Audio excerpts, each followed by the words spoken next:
Just about every week I see someone ask how to make text like this. So in this video I'm going to make it as a PNG file so you can use it for a print and cut project. Okay, it's not going to have the separate layers for using HTV or vinyl, adhesive vinyl. This will be for a print+cut. All right, so the first thing, when you get Gimp, if you don't have it, you can go to gimp.org and download it.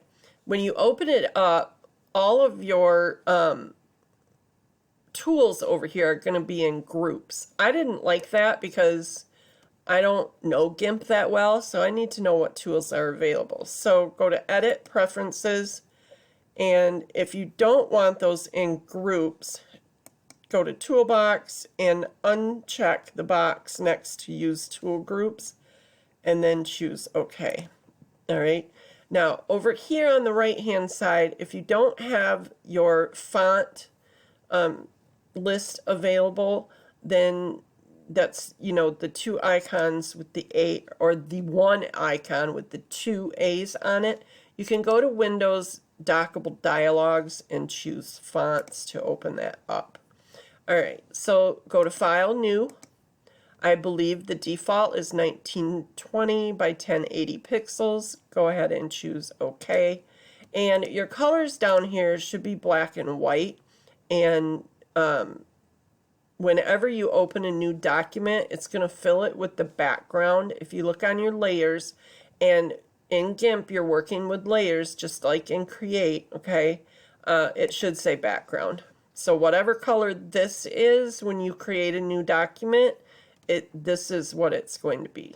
So I'm going to choose my paint bucket here, which is second column over and the fourth tool down, and then I'm going to click on my black here, and I'm going to change this to like an off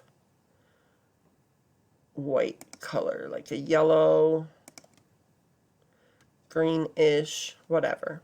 Okay, then I'm going to swap these by clicking on this little arrow here. So my white is my foreground color, and I'm going to choose my text tool, which is the second column over, second row down.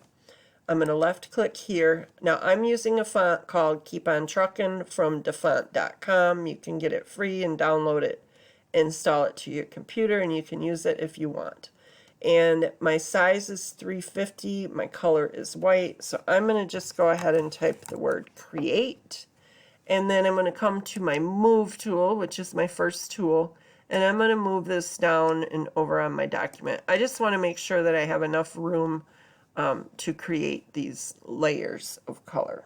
Okay, and then what I'm going to do is right click, well, let's double click on this and let's name this text. All right, so this is our text layer and then our background layer. So choose the text layer, right click, and select alpha to selection. That's going to put a selection around your text. Okay, and then we're going to come to this first icon and create a new layer. And you can name it shadow layer and make sure it's transparent. Okay, and choose OK. Then we can choose a color for our shadow, which I'm going to go with, I think I'm going to use blues or something not so ugly. Alright, I'm going to go with a dark blue. And I'm going to choose OK. And then I'm going to come to Edit, or actually select Grow, and I have this set to 4 and choose OK. And then I'm going to choose my paint bucket, which is second column over, fourth row down, and just click inside my letters. Okay, so that gives me a shadow. I can now left click on my shadow layer and bring it below my text, and then go to select none, which is Control Shift A, and deselect everything. Okay, now to pan around, just hold your mouse button down And to zoom, hold Control and roll your mouse wheel. All right, so now I'm going to come to my text layer, and I'm going to come to Layer and Layer to Image Size, because if you don't, it has a bounding box around here, and it won't allow you to add those long shadows. All right, so with that done, I am going to duplicate this text layer, come to Filters, Light and Shadow, Long Shadow. And it's going to default to the color that you made your stroke here. And I'm going to go ahead and leave it at that. But the length I'm going to make about 45. Okay. Now you can choose to change the angle of this. You can have it, you know, pretty much whatever side you want it to be on. I am going to choose something like this at 45 and choose OK. Then I'm going to come down here and I'm going to duplicate this layer. I'm going to come back to Filters, Light Shadow, Long Shadow. I'm going to click on this color and I'm going to change it to something lighter. And then I'm going to go ahead and maybe make it a little more purple. And maybe even, yeah, I want it to be light because this one is dark. Okay, so I have that. And then I'm going to choose OK. And I'm going to make the length a little bit longer than what this is. So that was 45. So I'll make this one 55 and choose OK. I'm going to duplicate that layer. I'm going to come to Filters, Light and Shadow, Long Shadow. And then I'm going to move this up to more toward the red violets. And I think I'll make that pretty dark. Choose OK. And then I'm going to make this one thinner than the previous one. So I think I'm going to do 45 or maybe even 40. Yeah, I'll do 40 and choose OK.